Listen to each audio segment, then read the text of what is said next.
The telegram arrived on a Tuesday morning in October of 1883, and Anna Fairchild read it twice before setting it down on the counter of her general store with the particular stillness of a woman who has long since learned that panic is a luxury she cannot afford.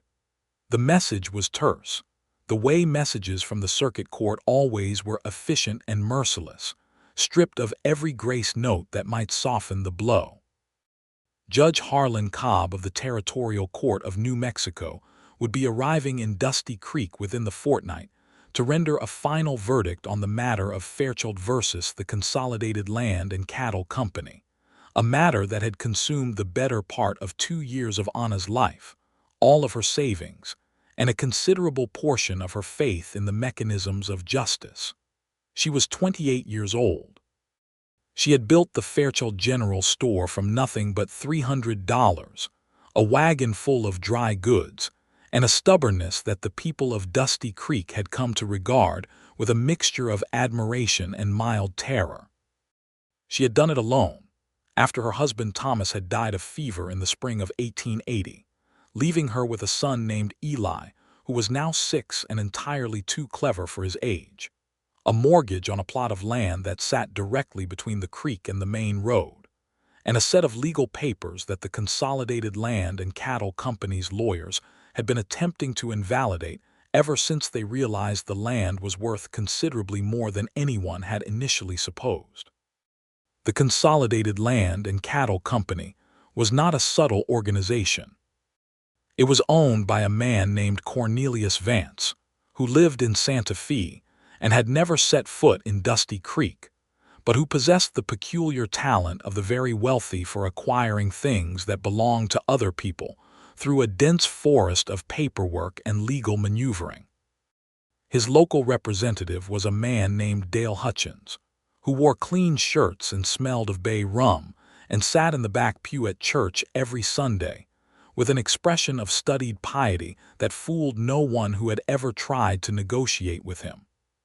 For 2 years, the company had argued that Thomas Fairchild's original deed was improperly recorded, that there were errors in the survey, that the widow Fairchild had no standing to retain the property after her husband's death without a male heir of legal age. The arguments had shifted and evolved, shape-shifting like something alive, finding new angles whenever the old ones were blocked. Anna had hired a lawyer named Prescott Hayes, who was capable and earnest and increasingly despairing, and they had fought back with what evidence they had. But now Judge Cobb was coming, and Prescott Hayes had written to her the week before with a letter that was kind in tone and catastrophic in content. The circuit court had reviewed the documentary record, and the preliminary finding was not in her favor. Cobb was coming not to hear arguments, but to formalize what the court had already decided. He was coming to deliver a verdict she had not appealed, because she had not known it was coming, because the notification had been sent to an address in Albuquerque rather than Dusty Creek, which may or may not have been an accident. Anna set the telegram on the counter and looked out the front window of her store at the main street of Dusty Creek, at the dust rising in the late autumn wind, at the horses tied at the rail in front of the saloon, at the cottonwood trees along the creek showing their last gold before the cold stripped them bare. She thought about Eli asleep upstairs. She thought about Thomas, who had believed in this land with a conviction that had sometimes bordered on the religious. She thought about the 2 years of fighting and the stack of documents in the cedar chest in her bedroom, and the particular item she had found 3 weeks ago when she had finally gotten around to going through the last of Thomas's papers. That item changed everything. She was nearly certain of it, but nearly certain was not the same as certain, and Judge Harlan Cobb was not the sort of man who trafficked in nearly. She picked up the telegram again. 2 weeks. She had 2 weeks to figure out what she was going to do. The stagecoach from Albuquerque came through Dusty Creek every Wednesday and Saturday, and on the Wednesday of the second week after the telegram, it deposited on the main street, along with a crate of household goods and a young woman visiting her sister, a single passenger who stepped down into the autumn dust and stood for a moment looking at the town with the expression of a man who has seen enough towns to be neither impressed nor disappointed. His name was Jeremiah Merritt, and he was 32 years old, and he had been riding the territorial circuit as a federal marshal for the past 4 years, which meant he had seen things he would not wish on anyone, and had developed in compensation a quality of watchfulness that people sometimes mistook for coldness. He was tall, with dark hair that needed cutting and brown eyes that were several shades lighter than they appeared at first glance, and he moved through space with the economy of a man who had learned that unnecessary motion could get you killed. He wore a badge on his coat that caught the afternoon light briefly, before he put his hand over it in a habit so ingrained he was barely aware of doing it. He had been assigned to accompany Judge Cobb on this leg of the circuit, which was a duty he performed with professional diligence and personal ambivalence, because Judge Cobb was a man of inflexible rectitude, whose inflexibility had been known to produce both magnificent justice and spectacular injustice with equal efficiency, and Jeremiah Merritt had learned to hold both possibilities in mind simultaneously. Judge Cobb had traveled separately, having arranged private transport from Las Cruces, and was expected to arrive the following morning. Jeremiah had arrived a day early, which was his practice, because a day's observation of a town before official business began was worth more than a week of testimony. He collected his saddlebag from the boot of the stage, adjusted his hat against the wind, and walked the length of the main street with the measured attention of a man taking inventory. Saloon, livery stable, barbershop, post office, a church set back from the road on a small rise, a building that served as both town meeting hall and temporary courthouse, and at the end of the main block, on the corner where the road bent toward the creek, the Fairchild General Store. He went in because he needed a tin of tobacco and a new pair of work gloves, and also because general stores were almost always the best place to understand the temperature of a town. The bell above the door rang when he entered, and the woman behind the counter looked up from the ledger she was reviewing, and something in the quality of her attention, the directness of it, the absence of the flutter that women were sometimes expected to perform for strangers, made him pause for just a fraction of a second before he remembered to keep walking. Anna Fairchild was not a conventional beauty in the way that word was deployed in magazines and dime novels. She was not small or delicate or prone to requiring assistance. She was of medium height, with dark auburn hair pinned severely back and brown eyes that were currently assessing him with a frankness that he associated with people who had learned that the world rewarded clear-eyed honesty more reliably than charm. She had a sharp, angular face that would have been handsome in any century, and hands that were calloused in the way that hands are calloused when their owner does not regard work as beneath her. "Can I help you?" she said, and her voice was pleasant and entirely businesslike. "Tobacco," he said, "and a pair of work gloves size 9 if you have them." She came around the counter and moved to the glass case near the window with the efficiency of someone who knows exactly where everything in her establishment is located. "We have Bull Durham and Navy cut. For gloves, I have deerskin and cowhide. The deerskin is better quality, but the cowhide will outlast them." "Cowhide," he said, "and Bull Durham." She assembled his purchase and set it on the counter and named the price, and he paid it, and he would have walked out of the Fairchild General Store, and their lives would have continued on their separate trajectories if he had not happened to notice, spread out on the end of the counter where she had been working, a set of documents that included what appeared to be the official letterhead of the Territorial Court of New Mexico. He was a federal marshal in the territory. He recognized that letterhead the way some people recognize the faces of their children. He paused. It was a barely perceptible thing, but she noticed it because she noticed everything. "Something else," she said. "No," he said. Then, because honesty was also ingrained in him past the point of convenience, "I recognize the court letterhead. You have business with Judge Cobb." She looked at him for a long moment.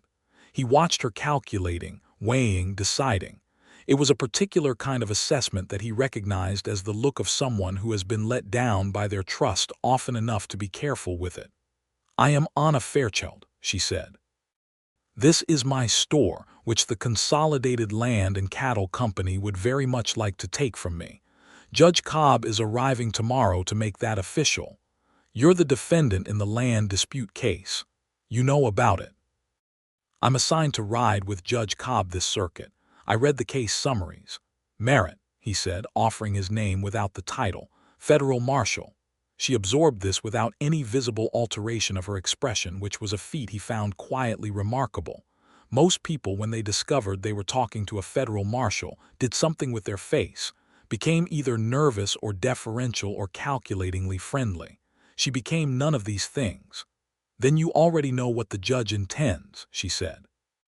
"I know what the preliminary finding says," he said carefully. "That's not necessarily the same thing, isn't it?"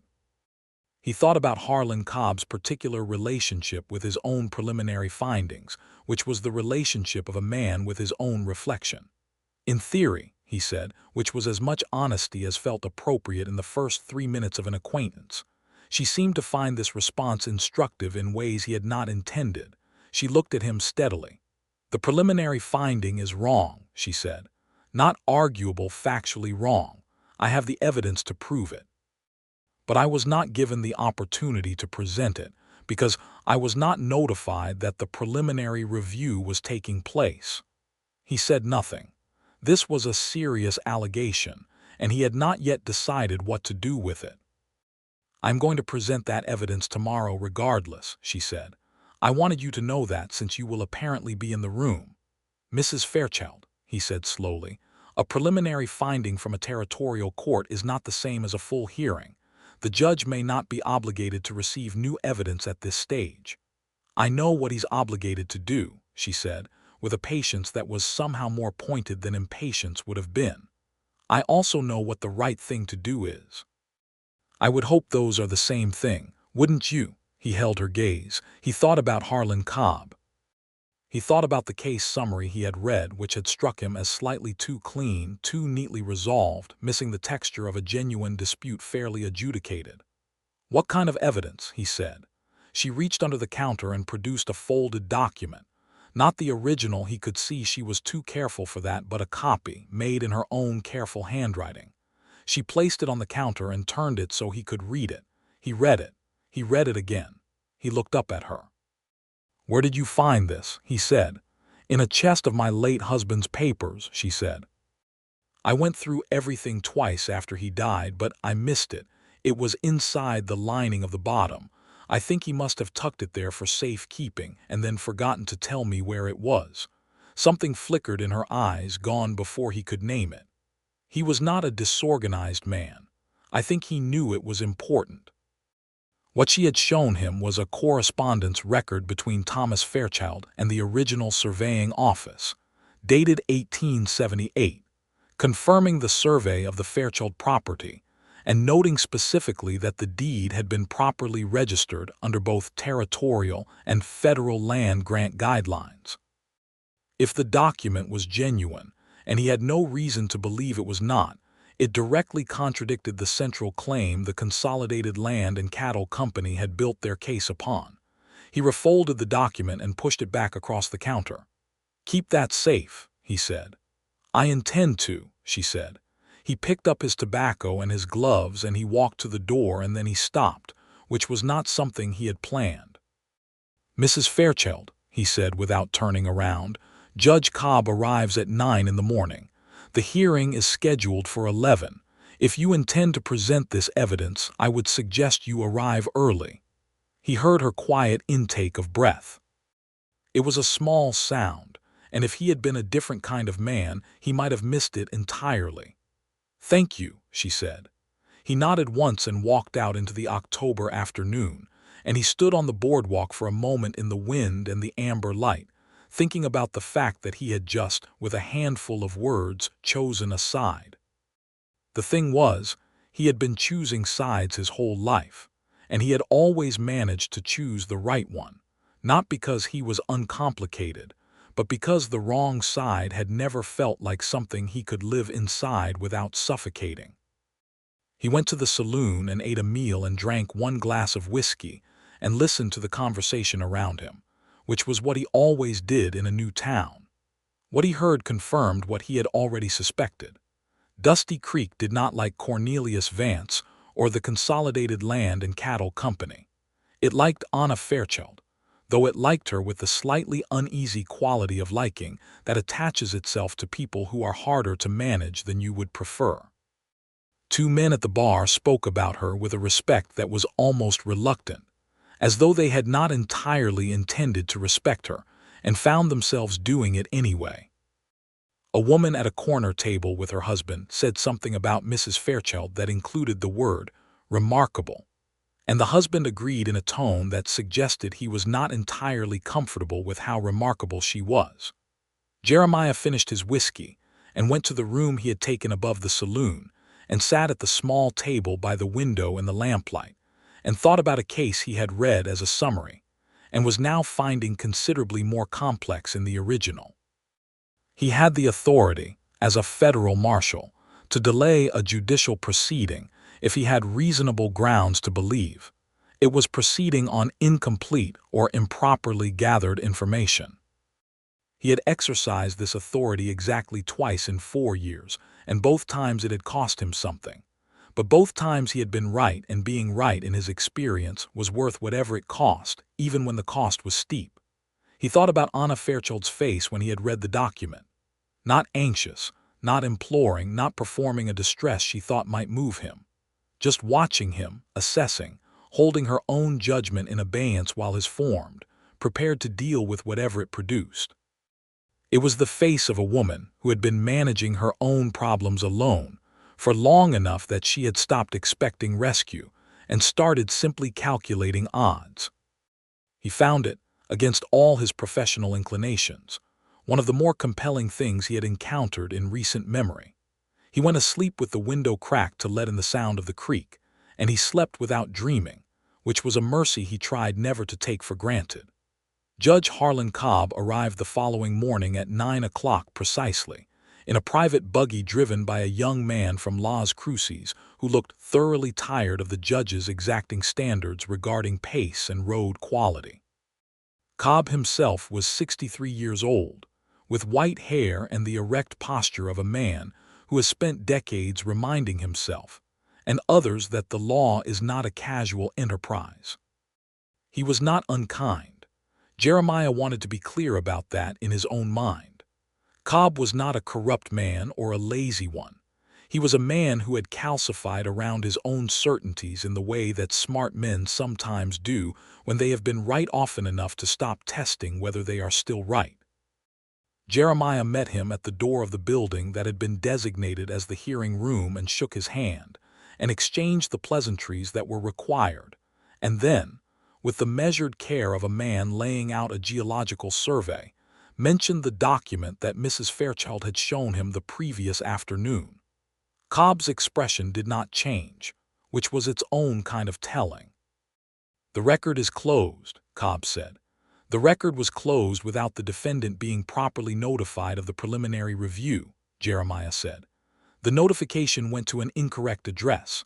I've verified this."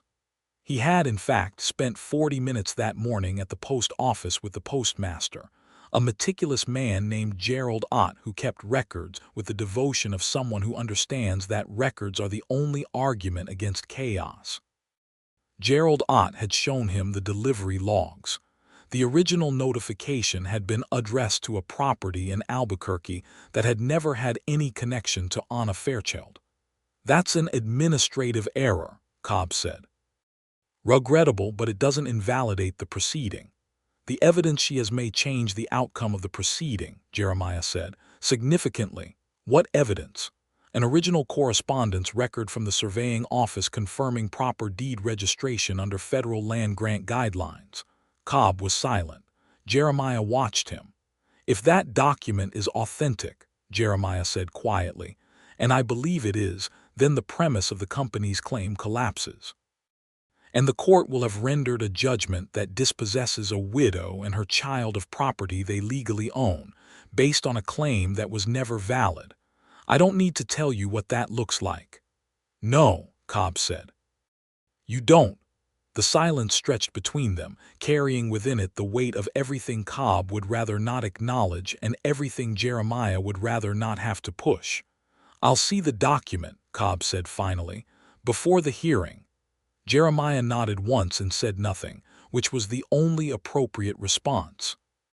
The hearing room was a large space that smelled of sawdust and wood stove smoke, with plank floors and 2 sets of long benches arranged on either side of a central aisle, facing a raised table at which Judge Cobb would sit. Dusty Creek had turned out in numbers that suggested the community had been following this case with the intensity typically reserved for events of genuine civic consequence. Every bench was filled. Men stood along the walls. Dale Hutchins, the company representative, sat at the table on the right side with a lawyer from Albuquerque named Foster Crane, who had the satisfied expression of a man who expects to conclude his business quickly and catch the afternoon stage. Anna Fairchild sat at the table on the left side with Prescott Hayes, her own lawyer, who looked as though he had not slept well and had been surprised by a development he had not anticipated. He kept glancing at Anna with the expression of a man trying to recalibrate his understanding of a situation that had changed since yesterday. She was dressed in deep blue, her hair pinned precisely, her hands folded on the table in front of her. She did not look toward the door when Jeremiah entered and took his position at the side of the room, but he had the clear sense that she was aware of him with the periphery of her attention. Every man in the room was aware of something unusual. There was a quality to the proceedings that Jeremiah had felt before in rooms where the expected outcome and the actual outcome were about to diverge, a particular tension, like a string drawn almost to its breaking point. Hutchins was talking to Foster Crane in a low, urgent voice. Crane kept his satisfied expression, but had begun to look somewhat less certain of it. Judge Cobb entered from the side door and took his place at the raised table, and the room settled into the specific silence of official proceedings. "This is the matter of Fairchild versus the Consolidated Land and Cattle Company," Cobb said, in the voice that had commanded courtrooms for 3 decades. "I have reviewed the record in this case and arrived prepared to render a verdict. However, I have been made aware of a piece of evidence that was not included in the documentary record presented to the court, due to a procedural irregularity in the notification process." He paused. "I have determined that the court has an obligation to review this evidence before rendering its verdict." Foster Crane was on his feet before the last word was finished. "Your Honor, the record is closed." The hearing today was scheduled for the purpose of rendering the verdict, not for reopening, Mr. Crane, Cobb said, with the tone of a man who has been interrupting interruptions for 30 years. "I have made my determination. You may sit down." Crane sat down, but his expression had shifted from satisfied to something considerably more calculating. "Mrs. Fairchild," Cobb said, "I understand you have something to present to this court." And here was the moment that Jeremiah had been watching for, the moment toward which everything in the past 24 hours had been moving. He watched Anna Fairchild stand. She was perfectly composed. Not rigid, not performing, composed in the way that people are composed when they have lived a long time in the company of difficulty, and learned that calm is the most powerful language available to them. She reached into the satchel she had brought with her and removed a document, the original, this time, not the copy, and she placed it on the table in front of Judge Cobb. "Your Honor," she said, and her voice carried to every corner of the room without effort. "This is a correspondence record dated March 1878 from the office of the Territorial Surveyor, addressed to my late husband Thomas Fairchild, confirming that the deed to the Fairchild property was properly registered under both territorial and federal land grant guidelines. The signature is that of Senior Surveyor Harold Briggs, who served in that office from 1875 to 1881.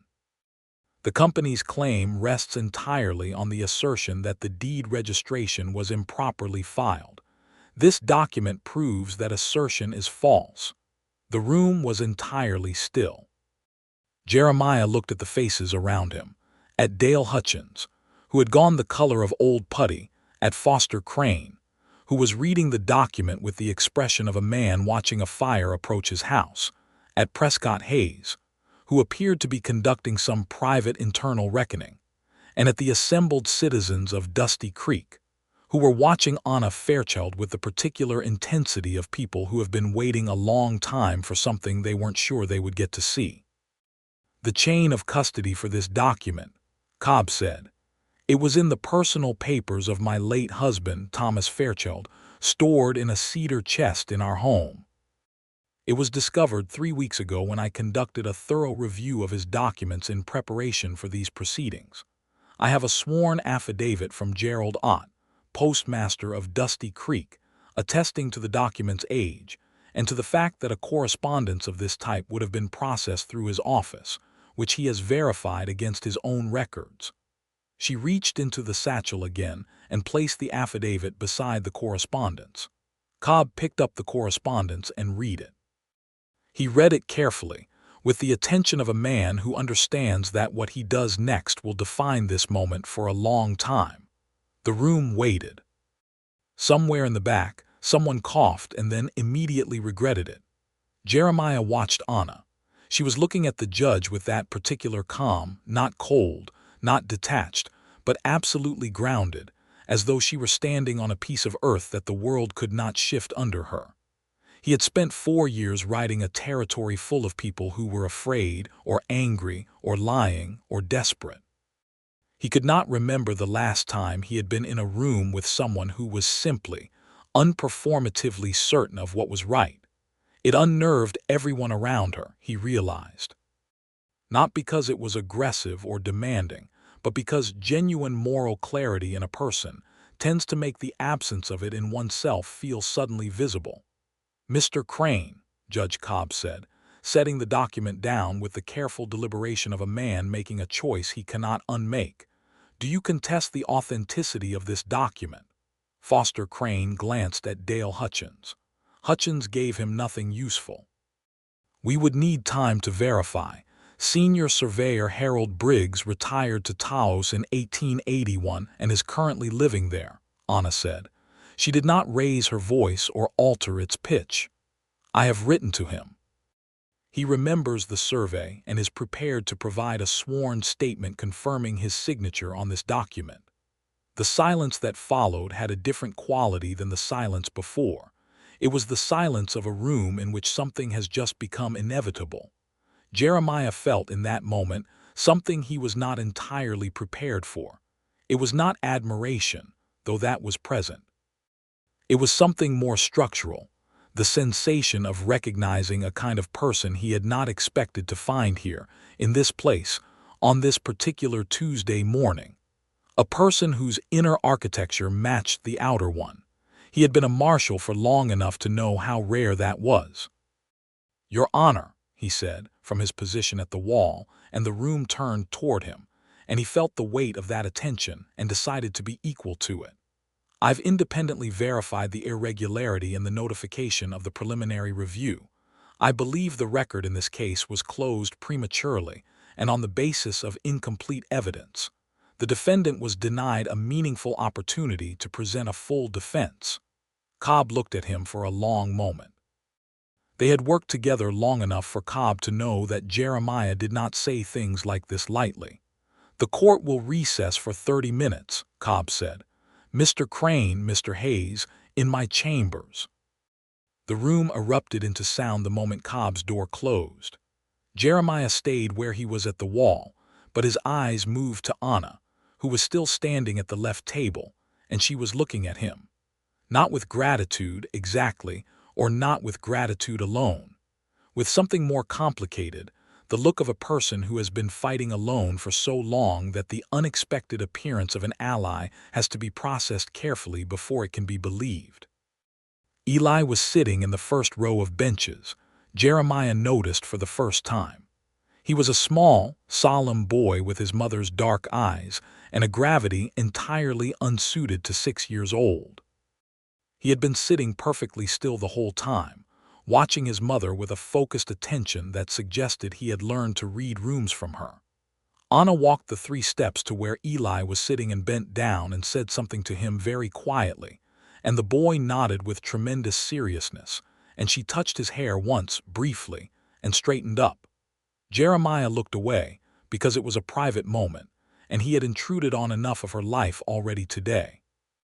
Prescott Hayes emerged from the side room 17 minutes into the recess, looking shaken in the particular way of a man who has had his professional certainties overturned. He went directly to Anna and they conferred in low voices, heads together, and whatever he told her caused her to close her eyes for precisely 3 seconds before opening them again. The recess lasted the full 30 minutes. When Judge Cobb returned, Foster Crane came with him but remained standing to the side rather than returning to his table, which was the posture of a man who has already accepted defeat and is now calculating how to make it legible. Judge Cobb sat. He looked at the room. He looked at the document in front of him. In the matter of Fairchild versus the Consolidated Land and Cattle Company, he said, and his voice was the same as always, measured and complete. Having reviewed the documentary evidence now before this court, including correspondence from the Office of the Territorial Surveyor dated March 1878 confirming proper deed registration, this court finds that the claim of improper filing is not supported by the record. The Fairchild deed is valid and properly registered. The claim of the Consolidated Land and Cattle Company to the property in question is hereby dismissed. The property remains in the legal possession of Anna Fairchild and her heirs. He paused. The room was not silent this time. There was sound, a collective exhalation, a release of something that had been held for 2 years, a murmur that rose and then died back as Cobb raised one hand. Furthermore, Cobb said, and the room went quiet again, given the irregularity in the notification of the preliminary review, I am directing this court's administrative office to conduct a review of how this matter was scheduled and communicated, to ensure that procedural standards were correctly applied. I would encourage all parties to understand that the court takes its responsibility to all citizens equally and without preference for the power of any single commercial interest. It was, Jeremiah thought, about as direct a statement as Harlan Cobb was ever going to make on the subject of Cornelius Vance and the Consolidated Land and Cattle Company. It was not everything. It was something. Dale Hutchins left the building quickly and quietly, the bay rum smell preceding him out the door. Foster Crane gathered his papers with the brisk efficiency of a man already thinking about his next case. Prescott Hayes was shaking Anna's hand and then, unexpectedly, was laughing, a startled, relieved laugh that seemed to surprise him as much as anyone. Eli had climbed off the bench and was pressing himself against his mother's side, and she put her arm around him without looking down, the way parents hold their children when the holding is more for themselves than for the child. Jeremiah stayed at the wall. He was not sure what the appropriate protocol was for this moment. He had done what he believed was right, and it had turned out the right thing was also the correct legal thing, and the outcome was just, and he should feel, therefore, the quiet satisfaction of a case properly resolved. What he actually felt was considerably more complicated, which was itself a complication. He was still sorting this out when Prescott Hayes moved away to speak with someone else, and Eli was extracted from Anna's side by a large, cheerful woman, who declared that the boy needed a piece of apple pie and was not going to be denied it. And suddenly there was a clear path across the nearly empty room between where Jeremiah stood and where Anna Fairchild stood. She crossed it first, which he found characteristic. "Thank you," she said. She said it directly, without excessive ceremony, the way people thank those who have done something real rather than something merely nice. "The evidence did the work," he said. "I just made sure it got into the room." "Don't diminish what you did," she said without heat. I need to know what things actually are so that I can respond to them correctly. You did something that mattered. I would like to acknowledge that honestly." He looked at her.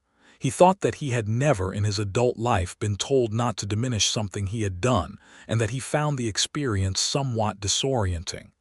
"All right," he said. "You're welcome." Something shifted in her expression, not quite a smile, but the precursor to one, the muscles around the eyes doing something different. "Will you be in Dusty Creek long?" she said. "A few days. The circuit continues south." She nodded. "Then the people in this town are going to want to celebrate tonight, and they will do it at the saloon, and it will be loud and last too long. But before that, around 5 o'clock, if you have nowhere else to be, the store will be quiet. I was going to make coffee." It was said in a tone of perfect ordinariness, as though she were mentioning a weather forecast.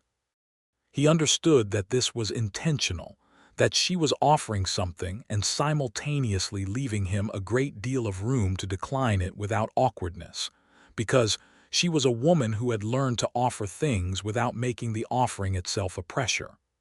"I'll be there at 5, he said. She nodded again and turned back to the room, where people were beginning to come toward her with the exuberance of people who feel that they have witnessed something worth celebrating. He watched her field at all the handshakes, the exclamations, the relief and congratulations with the same composure she had brought to the hearing, accepting the goodwill graciously without being consumed by it, still somehow herself in the center of all of it. He went outside into the afternoon air and stood for a moment with the sun on his face, and thought that Dusty Creek was a better town than he had given it credit for when the stage pulled in yesterday. The store was indeed quiet at 5 o'clock, the closed sign turned in the window, the afternoon light coming golden and long through the glass. Eli was at the large woman's house. Her name was Marta Gunderson, and she was the preacher's wife, Jeremiah had learned, and she had known Anna since Anna arrived in Dusty Creek, and she apparently considered herself something between a friend and a benevolent aunt, which was a role she occupied with energy. Anna had made coffee in a pot on the small stove at the back of the store, and she brought 2 cups to the counter, and they sat on opposite sides of it, the way people sit when they are still figuring out what kind of conversation they are going to have. She asked him how he had come to be a federal marshal, and he told her the straight version, not the abbreviated one and not the dramatized one, because she seemed like someone for whom the straight version would be most useful. He had grown up in Missouri, had come west when he was 20 with no particular plan, beyond the instinct that the West was where a man with a strong sense of right and wrong and limited patience for social performance might find something meaningful to do. He had worked cattle for 3 years, had drifted into a deputy role in a town in Colorado, had caught the attention of a senior marshal who had seen in him the particular combination of patience and decisiveness that the work required. She listened without interrupting, which in his experience was either courtesy or genuine interest, and the quality of her attention suggested it was the second one. Then she talked, and he listened. She told him about Thomas, not with the performative grief he sometimes saw in widows who were still managing their loss in public, but with the clear-eyed affection of someone who has arrived at acceptance and can look back at the thing itself without it destroying them. Thomas had been a good man and a brave one, and not always a practical one, she said. He had believed in this land with a faith that had sometimes outrun the evidence, which was why she had continued fighting for it even in the worst months when it would have been easier to sell whatever she could and move on. It had been, in some sense, finishing something for him. And Eli, Jeremiah said. Eli is extraordinary, she said, with the particular confidence of a woman who is both subjectively his mother and objectively correct. He is going to be either a lawyer or a scholar, and I cannot yet tell which. He reads everything he can get his hands on. He is completely unconcerned with the things that boys his age are supposed to care about, which causes him some difficulty with other children but I think will serve him very well in 20 years. He sounds like his mother, Jeremiah said. She looked at him. He was slightly surprised to find that he had said it, and slightly more surprised to find that he did not regret it. "That is," she said carefully, "probably the nicest thing anyone has said to me in a very long time." "It wasn't meant as flattery," he said. "It was an observation." "I know," she said. "That's why it was nice." They drank their coffee, and the afternoon light moved across the floor of the store, and the sound of the saloon celebration began to build in the distance, and neither of them mentioned it. They talked about other things, about New Mexico territory, about the changing quality of life in the Southwest as the railroad pushed further in, and the old ways were compressed into smaller spaces, about what justice looked like in practice when you were trying to apply it across a territory the size of some European countries with inadequate resources and deeply unequal application. She had opinions. Of course she had opinions, direct, well-reasoned ones that she stated without apology, and then held open for disagreement, which was itself a thing he found remarkable, because in his experience people either stated their opinions defiantly or retreated from them the moment they met resistance, and very few people did what she did, which was present them as genuinely available for engagement. He disagreed with her about 3 things and agreed with her about considerably more. And the disagreements were productive in the way that disagreements are when both parties are more interested in the truth of the matter than in the winning of the argument. When Marta Gunderson's husband arrived with Eli at 6:30, Jeremiah stood and gathered his hat and thanked her for the coffee, and she walked him to the door, and they stood in the doorway in the last of the light, and he thought about the things he wanted to say and the things that would be too much too soon, and he settled on what was true and simple. "I would like to call on you tomorrow," he said, "if you're willing, before the circuit moves on." She was quiet for a moment, and he had the sense of something being considered with real seriousness. "Yes," she said, "come for supper. Bring whatever you like." He brought a small piece of salt pork from the butcher and a jar of honey from the trading post, and she did not remark on these gifts, but put them to use immediately in a meal that was better than anything he had eaten in 3 months. And they ate at the kitchen table at the back of the store with Eli between them, who asked Jeremiah approximately 37 questions about the life of a federal marshal and was dissatisfied with none of the answers. "Do you know the law?" Eli asked in the tone of a 6-year-old who considers this the most important question available. "Enough of it," Jeremiah said. "My mother knows all of it," Eli said. "I know the parts that mattered for this," Anna said mildly. "She read all of Mr. Hayes's books," Eli said to Jeremiah, as though communicating the dimensions of a wonder. "Twice." After supper, when Eli had been put to bed with the solemnity he brought to all of his activities, Anna and Jeremiah sat in the store in the lamplight and talked until it was late, and when he finally stood to leave, they had moved through everything from the serious to the light and back again, and he was aware in the way he was only sometimes aware of things that the quality of these hours was not ordinary. At the door, she stopped him. "Jeremiah," she said, and it was the first time she had used his given name, and it had the effect on him of a door opening. "Yes," he said. "You're leaving in 2 days." "Yes," he said. "I am not going to pretend that is straightforward," she said. "But I am also not going to pretend this evening was ordinary. I don't have a great deal of patience for pretending, as you may have noticed." He looked at her in the lamplight. He thought about the way she had stood in that hearing room this morning, steady and clear and absolutely herself.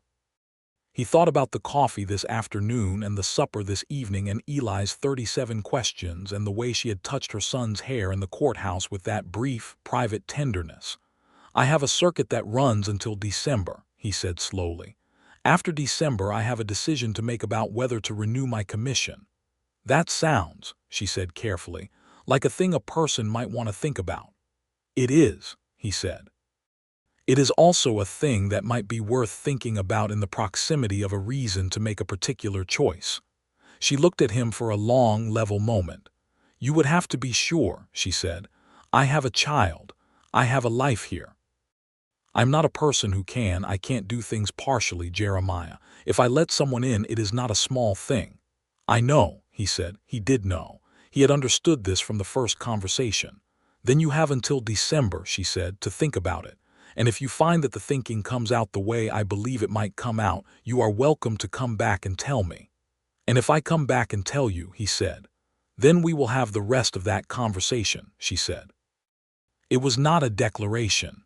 It was something more interesting than a declaration. It was an architecture, a framework, a door left open with enough light coming through it to make the direction clear. He found it completely in keeping with everything he had learned about her in 2 days, which was that she was a woman who built things carefully and built them to last. He rode out with Judge Cobb and the circuit the following morning, south toward Las Cruces, and the last thing he saw of Dusty Creek as the road bent away through the scrub pine was the corner of the Fairchild General Store, and he thought about a woman with auburn hair and calloused hands, and a calm that had unnerved everyone in the room except him, which was either because he was unusually composed or because it had done something else to him entirely. The circuit was, as circuits always were, exhausting and morally complex. He rode through 2 months of territory that offered him everything from cattle disputes to robbery to a counterfeiting operation in a town near the Arizona border that was the most elaborate and ultimately pitiable criminal enterprise he had encountered in 4 years. He did his job with the care and precision he had always brought to it. He slept in bad beds and ate indifferent food, and had conversations with dozens of people about dozens of things. He wrote Anna Fairchild a letter in November, which was not a thing he had planned to do, but which he found himself doing at a table in a roadside inn in southern New Mexico, with a clarity of intention that told him the planning had been done by some other part of himself when he was not paying attention. He wrote that he was well, and hoped she was the same. He wrote that the territory was beautiful in November in the way that the Southwest was always beautiful, which was brutally and without apology. He wrote that he had been thinking, which was true, and that the thinking had produced certain conclusions, which was also true. He did not specify the conclusions, because he wanted to say them to her in person, and also because letters could be lost, and if he was going to say the things he was finding himself wanting to say, he wanted to say them in a room where he could see her face. He was not sure if she would write back. He thought she might not because she was uninterested, but because she was a woman who would not want to put anything in ink that she was not prepared to stand behind entirely, and ink required a kind of certainty that 2 months of distance and letter writing might not produce. She wrote back in 3 weeks, which was as fast as the postal system between southern New Mexico territory and Dusty Creek permitted. The letter was 2 pages, written in her precise, neat hand. She told him about the store and about Eli, who had been working through a book of Greek myths and had many thoughts about them, most of which involved a running commentary on the quality of decision-making displayed by the various gods and heroes.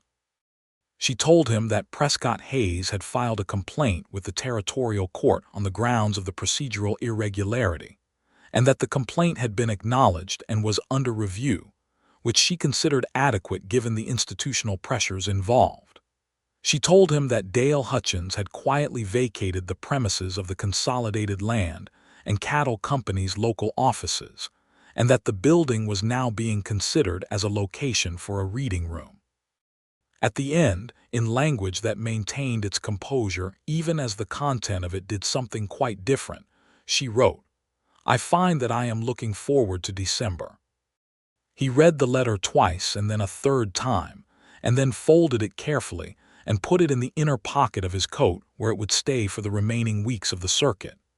He arrived back in Dusty Creek on the 14th of December, which was a Thursday, with snow coming down in the lazy, large-flaked way of early winter snow that has not yet committed to being serious. He came alone this time, on his own horse, not part of any official business, and he felt the difference of that in a way that was both liberating and somewhat terrifying. He did not go to the saloon first. He went directly to the Fairchild General Store, and the bell rang over the door, and Anna looked up from behind the counter. She was wearing a dark green dress, and her hair was pinned as always, and there were two women buying ribbon at the far end of the counter. And she looked at him for one full second with an expression that was not the composed, managing expression she wore for the world, but something underneath that, something immediate and unguarded and entirely real, before she assembled the composure again. "Marshal Merritt," she said. "Mrs. Fairchild," he said. The two women buying ribbon were watching with undisguised interest. "I'll be with you in just a moment," she said, and turned to help them finish their purchase with the efficient grace that she brought to everything. And he waited, looking at the store, at the shelves he had examined his first day here, at the ledger she had been keeping, at the snowflakes visible through the window settling on the boards of the main street. When the women left, trailing obvious disappointment at missing whatever came next, the bell rang again, and the store was empty except for the two of them. She came around the counter and stood in front of him, and she did not perform any particular expression, just looked at him with those direct brown eyes and waited for him to say what he had come to say. "I did the thinking," he said. And she said, "I'm not renewing my commission," he said. "There's a deputy position available in Dusty Creek. It's not what I've been doing, but it's the right work and it pays enough to be useful." And he stopped because he was doing the thing he sometimes did under pressure, which was to construct an argument when the situation called for something simpler. He started again. "I would like to be here," he said. "I would like to be here with you and Eli if that's what you want. I am not a man who does things partially either, and I know what this is, and I know it's worth choosing." The store was very quiet. The snow continued to fall outside. Somewhere upstairs, he could hear the small sound of a child moving around. "Eli is going to have approximately 400 questions for you," she said. "I look forward to it," he said. She looked at him for a moment longer with those serious eyes, and then the composure shifted and became something else, something warmer and more open, and she closed the distance between them and took his hand in both of hers. And he felt the calluses on her palm and the steadiness of her grip, and it was, he thought, exactly right. "Welcome back," she said. He stayed. It was as simple and as complicated as that. He took the deputy position, which was offered by Sheriff Burl Townsend, a man in his 50s with a gray beard and a pragmatic nature, who expressed no opinion about Jeremiah's motives for relocating to Dusty Creek, but did mention, twice in the first week, that the Fairchild store had the best coffee in town. The courtship, if that was the correct word for it, Anna had opinions about the word, which she expressed in the dry, specific way she had of engaging with terminology, was conducted with the same quality of careful, mutual attention that had characterized their first conversations. They were not young people in the grip of something reckless. They were adults who had each been shaped by loss and responsibility into people who understood the cost of things, and who therefore handled the good things with proportional care. They talked every day. He ate supper at the store 3 evenings a week, and Eli's questions evolved from 37 to approximately 300 over the course of the winter, covering topics as various as the range of a rifle, the precedents of territorial law, the behavior of horses in cold weather, and whether Jeremiah thought the Greek hero Achilles had made reasonable decisions. On this last question, Eli had strong opinions of his own which he was prepared to defend at length, and Jeremiah found himself arguing Greek mythology with a 6-year-old at a kitchen table in New Mexico territory, and discovering that it was one of the more satisfying conversations he had in recent memory. Anna watched these exchanges with the expression she reserved for things that delighted her, which was subtle but unmistakable once you knew to look for it. A slight softening around the eyes, a quality of attention that was gentler than her usual precise focus. In January, on an evening when Eli was asleep and the store was quiet and snow was again falling outside, Jeremiah kissed her for the first time, which was not impulsive, but was also not planned. It was the natural arrival point of a trajectory that both of them had understood for a long time without needing to say so. She kissed him back with the same quality she brought to everything, fully and without reservation, and when they separated she rested her forehead briefly against his shoulder in a gesture that was private and trusting in a way that the composed public Anna rarely permitted herself. "I have been known to be wrong," she said, "but I do not believe I am wrong about this." "You are not wrong about this," he said. Marta Gunderson, when she heard about the direction things were taking, displayed the satisfaction of a woman who has been waiting patiently for the universe to arrange itself correctly and is pleased to finally see results. She communicated this to Anna in the particular language of frontier women who have been friends long enough to skip the preamble. "He looks at you like you're the only sensible thing for 50 miles, she said, which Anna considered excessive, and which was also, she privately thought, not entirely inaccurate. Jeremiah was not a man who rushed, but he was also not a man who waited past the point where waiting was useful. In March of 1884, with the snow gone and the cottonwoods coming into their first pale green, he asked Anna Fairchild to marry him. He did it in the store in the morning before it opened, because that was where she was most fully herself, and he wanted to ask the real version of her, not the version assembled for public viewing. He told her what he had felt since the first day, not elaborately, because he was not an elaborate man, but completely because he was a thorough one. He told her that he had spent 4 years riding a territory looking for things worth protecting, and that he had found in Dusty Creek, in this store, in this woman, something worth staying for. He told her he would be a good husband and a good stepfather, and that he wanted, if she was willing, to build a life here that was genuinely theirs. She listened without interrupting, which meant she was taking it seriously. "Yes," she said when he finished. She said it simply and with her full voice. No qualification, no hedge, no careful architecture. Just yes, which from Anna Fairchild was a very large thing. They were married in April, in the church on the small rise, in a ceremony conducted by Reverend Gunderson, which meant Marta Gunderson was in the front pew and wept with complete unself-consciousness and absolutely no apology. Eli stood beside his mother in a new suit that he wore with the serious dignity of a small person who understands that this is an important occasion, but is also deeply thinking about something else, probably Greek mythology.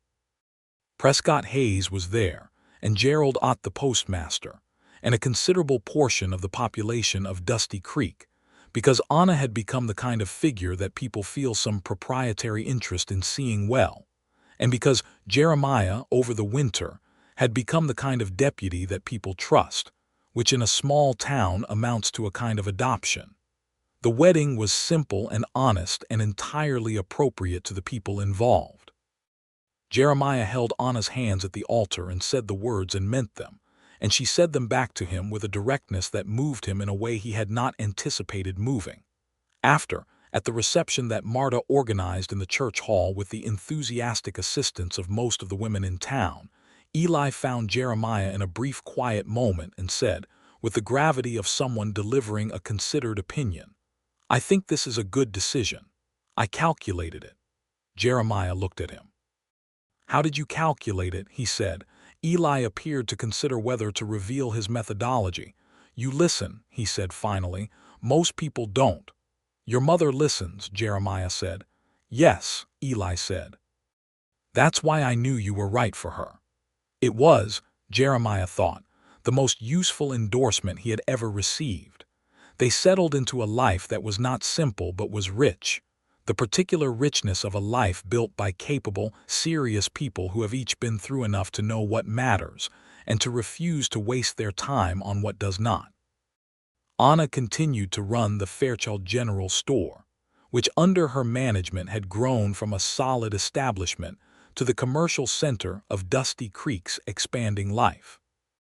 The railroad's approach had changed the supply routes, and she had adapted with the adaptability that was simply part of her character, negotiating new supplier relationships with the same directness she brought to everything. She hired 2 girls from town to help her, and she paid them fairly, which was not universally common, and she trained them thoroughly, which was not universally common either. Jeremiah was a good deputy. He was good in the specific way that people are good at work that matches the shape of their fundamental nature, without excessive effort, without drama, with a steadiness that made the work around him more stable simply by virtue of his presence. Burl Townsend, who had been prepared to be neutral about the whole arrangement, became an active appreciator of Jeremiah within the first 3 months, which he expressed by offering him a larger cut of the department's annual budget for horses, which was the highest compliment Townsend was capable of giving. Dusty Creek itself was changing, in the way that territorial towns were changing in the mid-1880s, as the formal structure of law and commerce and community settled more firmly over what had been, not so long ago, a rougher and less certain kind of place. The injustices did not disappear. Jeremiah and Anna were both too clear-eyed to pretend that the machinery of progress ran cleanly or fairly, that the land consolidation that had threatened the Fairchild property was an anomaly rather than a pattern, that the structures of power in the territory had any great interest in the welfare of women without male advocates or settlers without political connections. They saw these things. They said so when it was useful to say so, and they acted when action was possible. When a widow named Consuela Reyes in the neighboring county was facing a land dispute that carried an uncomfortable similarity to the one Anna had fought, it was Anna who contacted Prescott Hayes and helped organize the documentation, and it was Jeremiah who made certain the notification irregularities were addressed before they could do their damage again. The Reyes case was resolved in 6 months, which was faster than the Fairchild case had been, because the machinery had been engaged at the right moment by people who understood how it worked. In the autumn of 1885, their son was born. They named him Thomas James Merritt Thomas for Anna's first husband, because it was right that the name should continue, and James for Jeremiah's father, who had died when Jeremiah was 17, and who had been, by Jeremiah's account, a man worth honoring. The baby was small and dark, and inclined from the earliest weeks to watch the world with the focused attention that appeared to be a persistent quality in the Fairchild bloodline. Eli, who was 8 now, and had moved on from Greek mythology to a comprehensive study of natural history, received his brother with the gravity and thoroughness with which he received all new information. He inspected the baby carefully, asked several specific questions about infant development that made Marta Gunderson laugh until she had to sit down, and then declared that he was acceptable and that he planned to teach him things. "What kind of things?" Jeremiah asked. "Important ones," Eli said, in the tone of a person who considers this self-evident. The store had been expanded by then to include a small lending library along one wall, books that Anna had been acquiring for years, added to by donations from community members, and by a small but regular order from a bookseller in Santa Fe. It was Eli's particular domain, and he cataloged it with a system of his own invention that was slightly too complex for anyone else to navigate without his assistance, which he was always willing to provide. Jeremiah sometimes sat in the evenings in the chair by the library wall while Anna worked on her ledger and Eli read, and the baby slept in the back room, and he thought about the shape of his life before he had come to Dusty Creek, and the shape of it now, and the difference between the two was so complete that it required a moment of deliberate recalibration to hold both versions in his mind simultaneously. He had been a man in motion, riding circuits, sleeping in bad rooms, doing good work without a place to bring it home to. He was now a man with a home, which was a thing he had not known he needed as specifically as he needed it until he had it. He said this to Anna one evening in the lamplight, in one of the conversations they had every night after Eli and the baby were asleep, conversations that ranged across everything and nothing, and were one of the things he most valued in his life. She looked at him with those direct brown eyes. "I did not need rescuing," she said, "but I very much needed a partner. There's a difference." "I know," he said. "I don't think you fully did," she said, not unkindly. "When you came back in December, I think you thought of it as," she paused, finding the word. "I think you thought of it as an act of valor." He considered this. He thought she was probably right and that the honest thing was to say so. "Probably," he said. "I've revised my understanding." "I know," she said. "That's why it works." In 1887, Dusty Creek incorporated formally as a town and elected its first mayor, who was Gerald Ott, the postmaster, because the town had correctly identified in him the qualities most useful in municipal governance, which were meticulous record-keeping and a complete absence of self-importance. Jeremiah was appointed town marshal, which was a new position and a more settled one than the deputy role, and which came with a salary that allowed Anna to hire a third assistant at the store and to replace the counter she had been meaning to replace for 3 years.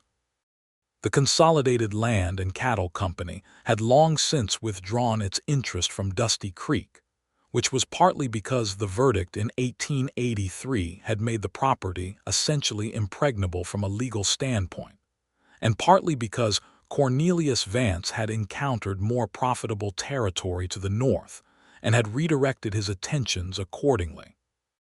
Dale Hutchins had left the territory entirely, which the population of Dusty Creek received as news approximately on the level of mild positive weather.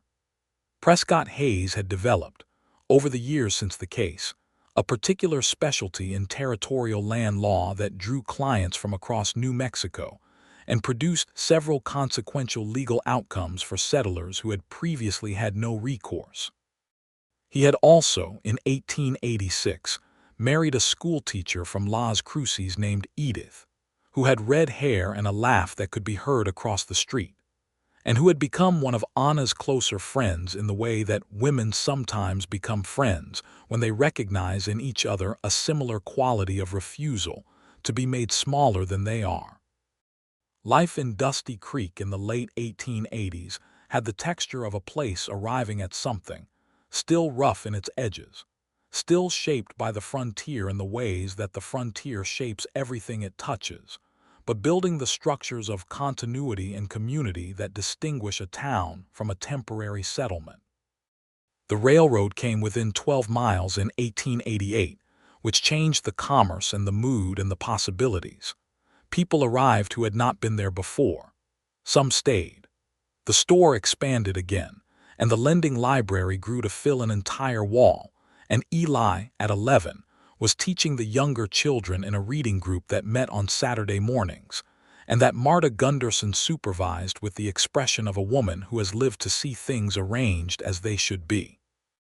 Thomas James Merritt, called Jamie from the beginning by everyone including himself, was a different kind of child than his brother, where Eli was solemn and interior and moved through the world by careful analysis.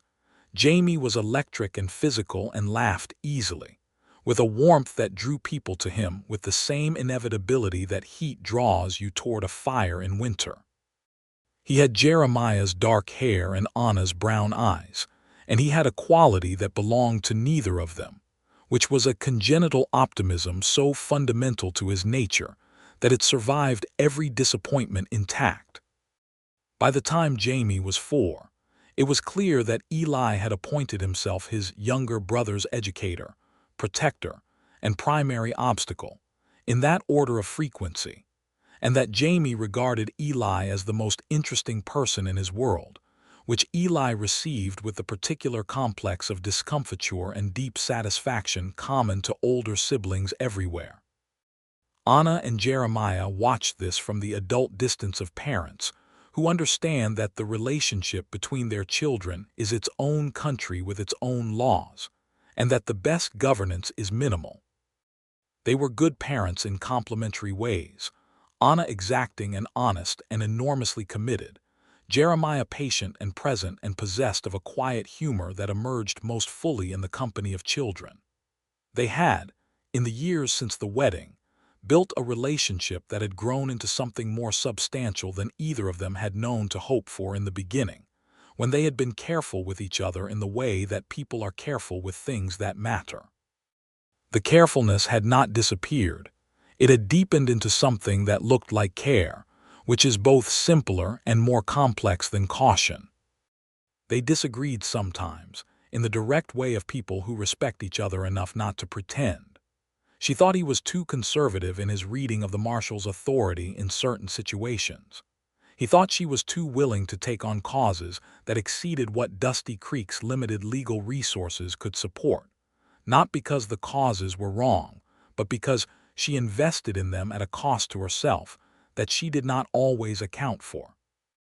They said these things to each other, and they argued them, and they arrived at positions that were usually somewhere between the two starting points and better for it.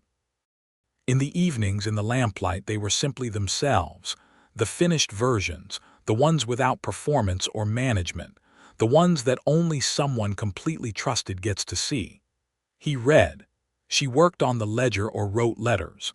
The boys' sounds came from the rooms above. The stove ticked in the settling cold.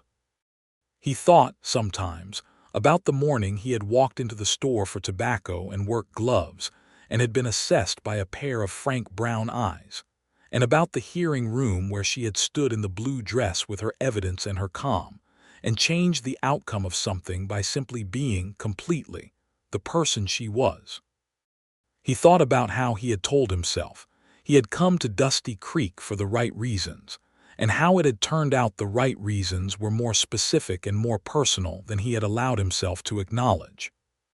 He thought about all of this on the evening of their 7th anniversary, in April of 1891, when they sat on the porch of the house they had built behind the store, with the spring air coming warm off the land and the sound of the creek in the distance, and Eli reading inside and Jamie already asleep with the decisive completeness that small children bring to sleep. "Are you satisfied?" she asked him, which was the question she asked every year, direct and genuine, because she was not a woman who assumed contentment and did not want it assumed of her. He thought about it, which she expected and waited for. She had always understood that he was a man who said what he meant and therefore needed a moment to find it. "Yes," he said, "completely." She looked at him with those eyes that had changed in 7 years only in the addition of fine lines at the corners that he found beautiful in the specific way he found all evidence of her life lived fully. "Good," she said. "So am I." The spring of 1891 was in many ways the fullest they had known. The town had arrived at a kind of comfortable complexity, large enough to have a school and a doctor and a proper newspaper, small enough that people still knew each other in the way that prevents certain varieties of carelessness. Jeremiah's work as town marshal had shifted from the reactive emergency of the early frontier years to something more like civic administration, which suited the deeper grain of his character better than he had expected, because he was, at bottom, not a man who loved action for its own sake, but one who loved order for its implications, which is a different and quieter thing. Anna's store had become something past its original function. It was still a commercial enterprise, and a profitable one, but it was also a community space in the way that only certain places become, places that have accumulated enough meaning to mean more than what they are. Women met there. Disputes were sometimes settled there. The lending library had grown to several hundred volumes. Eli, at 14 now, had drafted a cataloging system that was published, with some astonishment, in a library journal out of Chicago, an event the town of Dusty Creek received with the collective pride of a community that has produced something unexpected. "He is going to university," Anna said to Jeremiah, with the certainty she brought to things she had decided. "He is going to university," Jeremiah agreed, with the certainty of a man who has watched Eli Fairchild grow for 7 years and has no doubt about what he is. "We'll need to plan for it," she said. "We have 4 years," he said. "I know," she said. "That's not much time." They planned for it, in the careful, practical way they planned for things. And by the time Eli left for the University of New Mexico in 1895, the money was there, and the plan was solid, and Anna stood on the platform at the nearest railroad station, and watched the train carry him away with the expression of a woman in whom pride and grief have been so thoroughly blended that they can no longer be separated. Which is the particular expression of parents who have done their job well enough for it to take.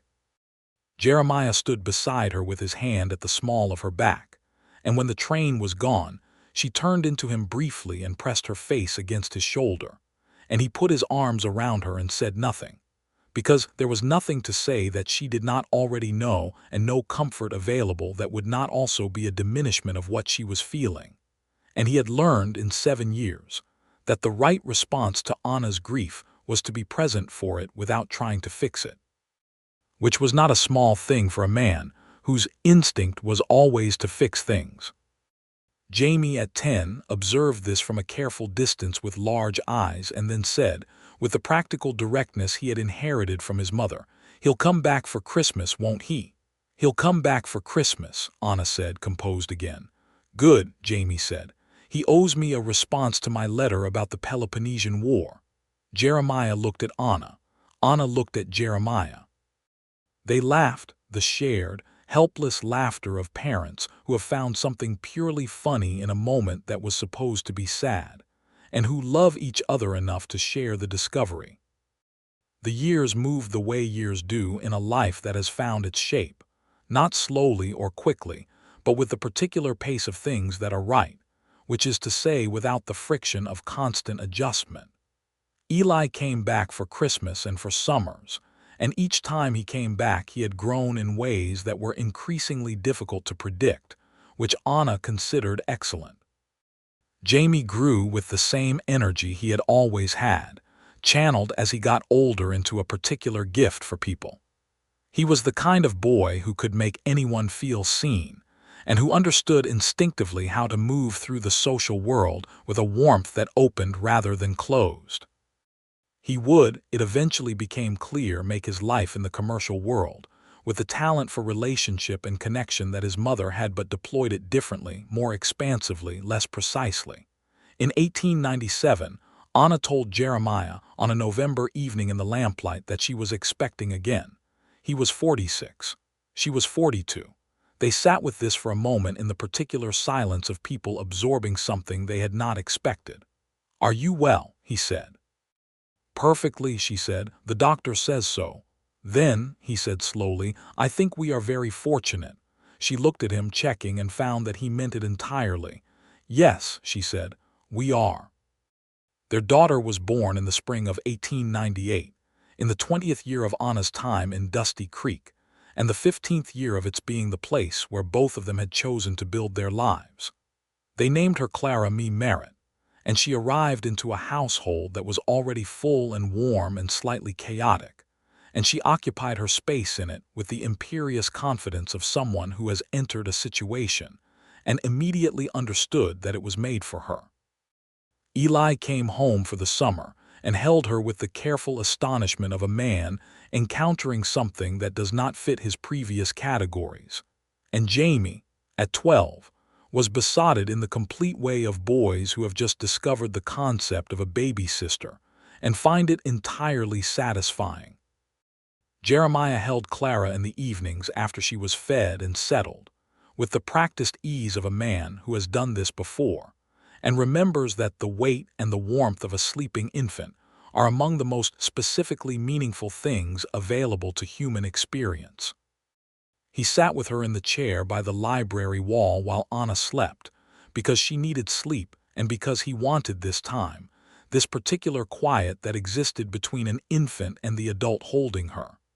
He thought about everything that had come before this moment, the circuit riding, the hearing room, the telegram in the October wind, 2 days that had changed the direction of his life.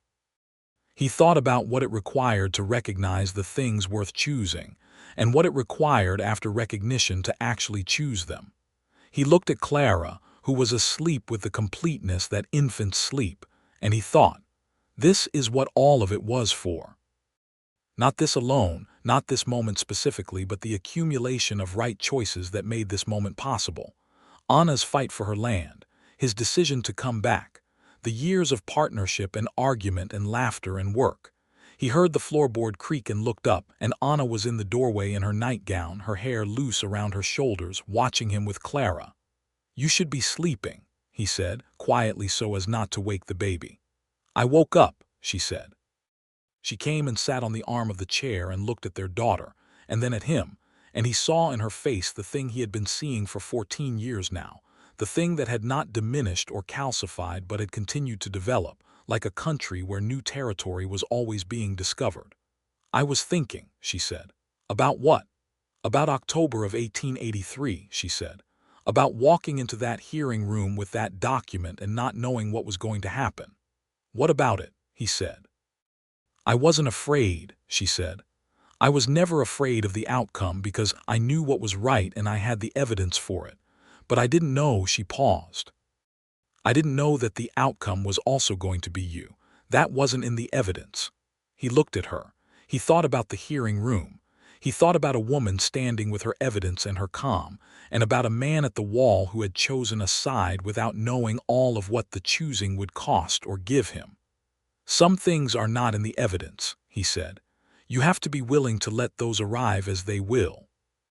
"That is not a very rigorous approach," she said, but she was smiling, the full smile that she reserved for moments when she was most completely herself.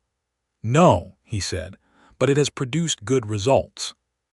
She leaned down and kissed him, briefly and completely, and then rested her head against his, the three of them in the lamplight. Jeremiah Merritt, who had come to deliver a verdict and stayed for something larger and more permanent, and Anna Fairchild Merritt, who had walked into a courtroom with new evidence and changed everything, and Clara, who was new to the world and knew nothing of its difficulties yet, but had arrived into the care of two people who were, in every way that mattered, equal to the task of showing her how to meet them.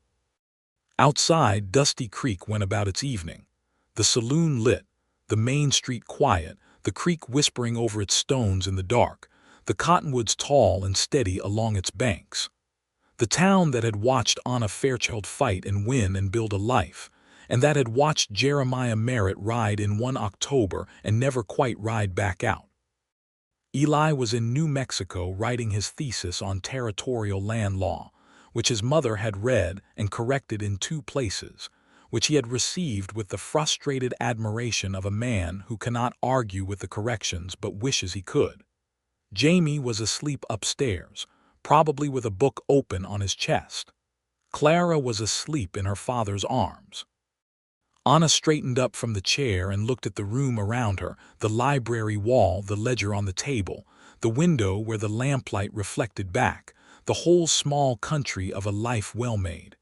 "Come to bed," she said. "I'll take her." She lifted Clara with the ease of long practice, and the baby stirred and settled, and Anna walked toward the back of the house, and Jeremiah watched her go and then stood and turned down the lamp and followed her. Through the quiet store that smelled of wood and dried herbs and paper, through the hallway with the coats on their hooks, to the room at the back where the window looked out at the creek and the dark land beyond it and the enormous and indifferent stars. Everything was resolved. The land was theirs and had been for 15 years. The case that had tried to take it was long since closed. The man who had come to deliver a verdict that had not been fairly arrived at had instead helped deliver the evidence that made the right verdict possible, and in doing so had found the life he had not known he was looking for. The woman who had walked into that hearing room with her calm and her evidence and her absolute certainty about what was right had also found the thing she had not known she was looking for, not rescue, because she had never needed that, but the rarer thing, which is a partner who understands the difference. They were exactly where they were supposed to be. They both knew it. The knowing of it was among the most reliable things in either of their lives, alongside the land and the store and the children and the creek running always in the distance, which had been there before any of them and would be there long after, carrying everything forward the way water does, without memory but without end.